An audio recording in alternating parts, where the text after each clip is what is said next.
Bab 032. Sari baru saja hendak membuka suara, tetapi keheningan itu terpotong tiba-tiba oleh kedatangan Andi yang membawa belanjaan untuk Cahya. Andi berusaha tersenyum, memecah kebekuan suasana dengan kehadirannya yang membawa kantong belanja. Namun, senyuman itu seolah terhenti ketika Sari semakin terlihat marah.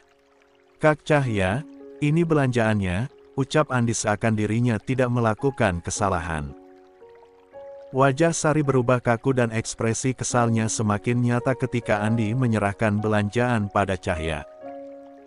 Sari memilih untuk menghindar, melangkah masuk ke dalam kamar dengan langkah yang kesal. Pintu kamar tertutup lalu terdengar dentuman keras dari pintu yang dibanting kencang. "Kenapa kamu yang bawa ini?" tanya Cahya. Andi dengan tampang santainya tersenyum ke arah Cahya. "Itu tadi ibu yang nyuruh aku beli keperluan." "Kak Cahya, kenapa ngasihnya di hadapan Sari?" Lirih Cahya yang takut Sari akan semakin marah kepadanya. Padahal, Cahya baru saja berusaha membujuk Sari untuk berbaikan dengannya. "Ya udah, terima kasih Andi. Aku ke kamar dulu." Cahya kembali ke kamar dengan langkah berat. Begitupun Andi, laki-laki itu melangkah pelan masuk ke dalam kamar menghampiri Sari yang memasang wajah marah. "Sari, maaf ya aku pulang terlambat." Sari yang sedang merebahkan tubuh di atas kasur langsung membalikkan tubuh ke arah Andi. Dirinya tersenyum sinis dengan ucapan suaminya barusan. "Maaf, pulang terlambat. Apa kamu pikir kesalahan kamu hanya itu aja? Pulang terlambat dan minta maaf. Aku bisa saja maafin dua hal itu, tapi yang lain. Apa lagi sih kesalahan aku, Sar? Jangan pura-pura nggak tahu gitu. Kasih perhatian lebih ke perempuan lain apa itu bukan kesalahan, namanya. Merhatiin Kak Cahya sampai beliin barang kebutuhan. Apa itu bukan kesalahan, ha?" Kemarahan Sari tidak tertahankan. Perempuan itu mendelik tajam. Posisinya kini pun sudah duduk di atas tempat tidur dengan tangan dilipat di dada. "Apa tidak boleh memperhatikan kakak ipar yang posisinya lagi hamil? Cobalah kamu punya empati sedikit aja sama kakak ipar kamu itu. Mas Rahmat kan lagi gak ada. Kalau bukan kita yang perhatiin dia siapa lagi?" Sari diam tidak menjawab.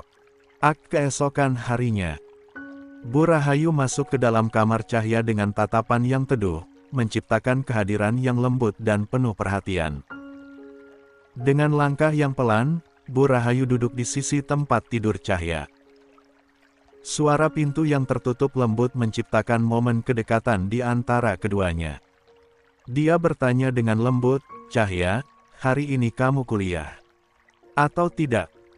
Cahya, yang sedang duduk di meja belajar, menoleh ke arah Bu Rahayu dengan senyuman lembut. "Enggak Bu, kenapa? Antarkan ibu ke bank sebentar. Ibu mau transfer uang ke Andi."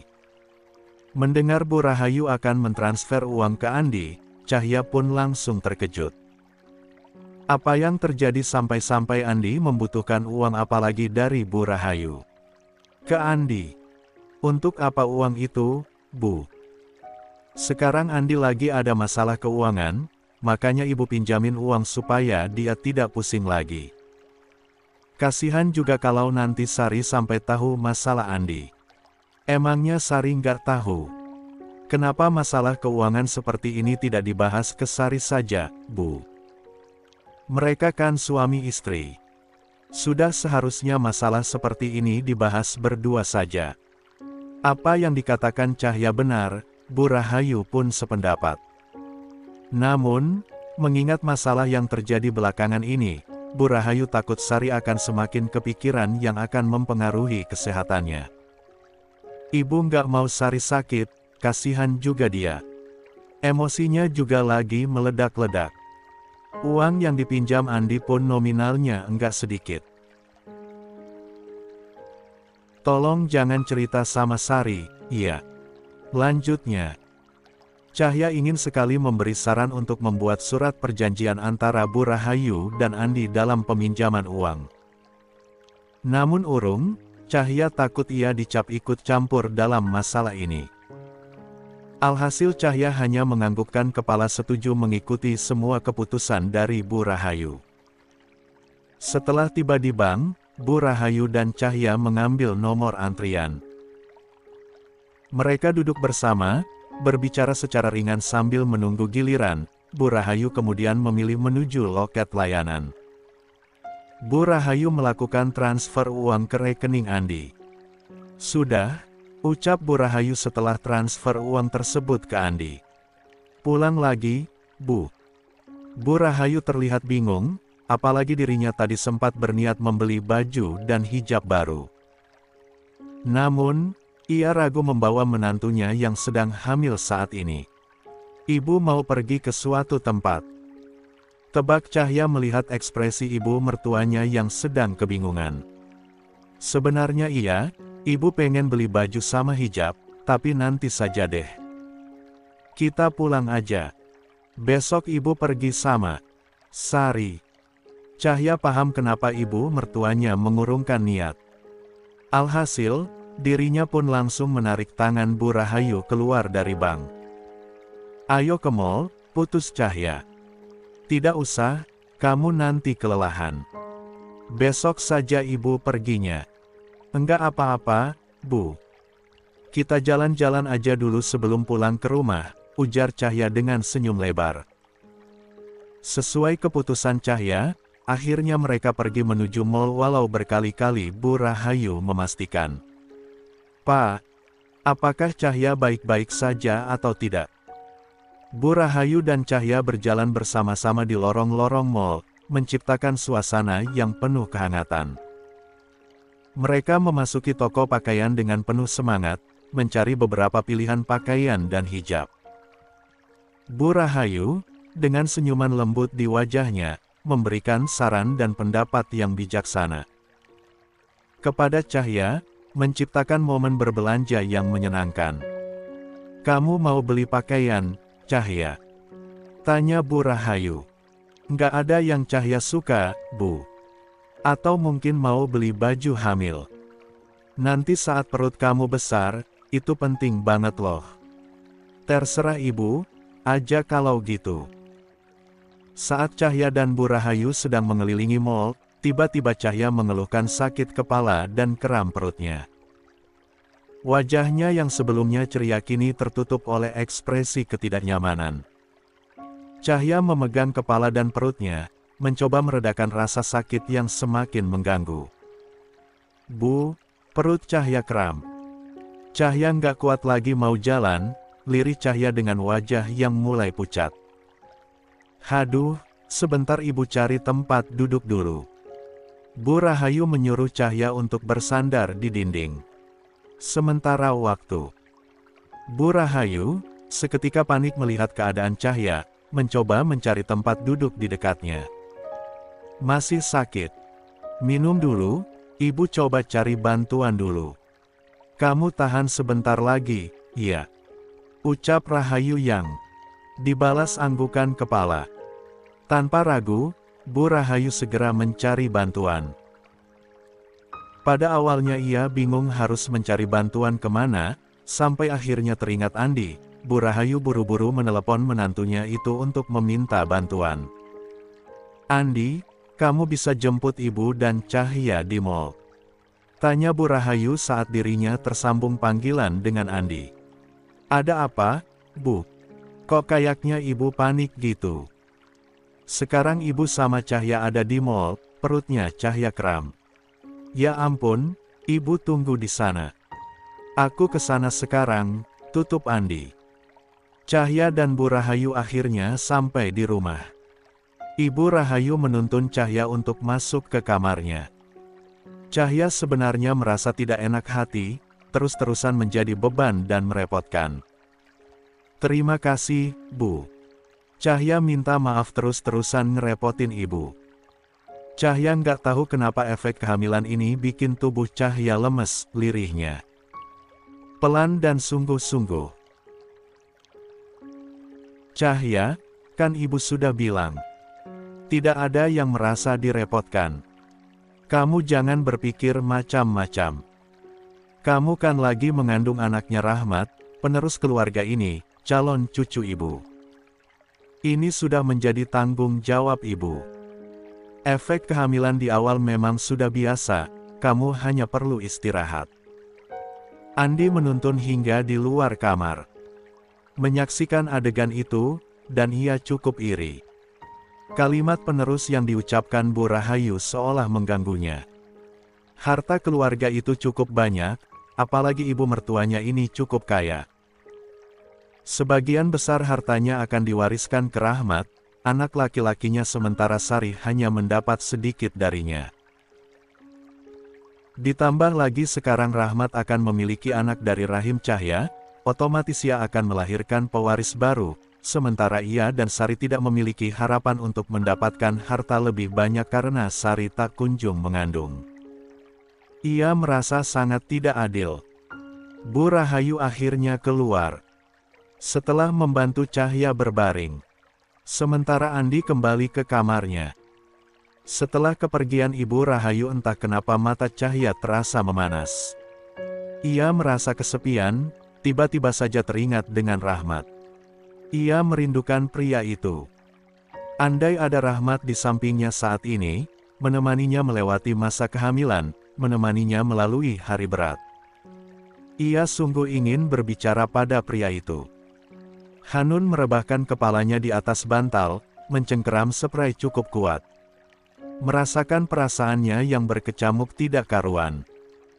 Kemudian ponselnya tiba-tiba berbunyi. Cahya buru-buru meraihnya dan melihat kontak yang tertera. Ia langsung mengangkat. Assalamualaikum, halo, Mas. Hati Cahya berkecamuk, merasa senang tak terkira. Ia baru saja memikirkan pria ini dan sekarang ia bisa mendengar suara napasnya. Seolah ada sesuatu yang terlepas dan terasa longgar di hatinya. Waalaikumsalam, bagaimana kabarmu, Cahya? Tanya Rahmat di seberang sana. Sedikit berisik, mungkin karena jaringan, tetapi suaranya masih tertangkap. Alhamdulillah baik, Mas. Mas sendiri bagaimana? Jawabnya berbohong, padahal tubuhnya terasa lemas dan kepalanya pusing. Ia lebih sering mual hingga kerap kali menguras tenaganya. Rahmat diam. Kamu lagi nangis, ya? Suara kamu serak. Rahmat rupanya menyadari perubahan suara Cahya yang tidak biasa. Cahya berdehem, berusaha menetralkan suaranya. Ia tidak mau membuat Rahmat khawatir apalagi pria itu saat ini sedang bertugas. Cukuplah ia menanggung masalahnya di rumah. Nggak apa-apa, kok, Mas. Cahya cuma lagi kangen Mas Rahmat. Ia memaksakan diri tersenyum. Meski jujur ia benar-benar merindukan pria ini. Kata Dilan jangan kangen. Berat. Mereka berdua tertawa. Saya akan pulang segera. Kamu jangan khawatir. Mungkin sekitar seminggu lagi. Kamu doain saya, ya. Rahmat memberitahukan. Keadaan semakin genting di Lebanon, tetapi pemerintah tidak mau mengambil resiko. Beberapa prajurit ditarik mundur sampai keadaan aman. Mereka harus membicarakan masalah gencatan senjata dengan keamanan internasional. Sebab salah satu negara yang berkonflik melanggar ketentuan PBB hingga sudah terjadi jatuhnya korban dari pihak perdamaian. Cahya senang bukan main mendengarnya. Sekaligus juga sedih. Seminggu lagi kalau di Indonesia memang. Mungkin terasa cepat. Tapi di daerah konflik seperti itu. Rasanya seperti, satu hari bagai 1 tahun lamanya. Alhamdulillah, Mas. Cahya senang dengarnya. Mas juga jaga diri baik-baik, ya.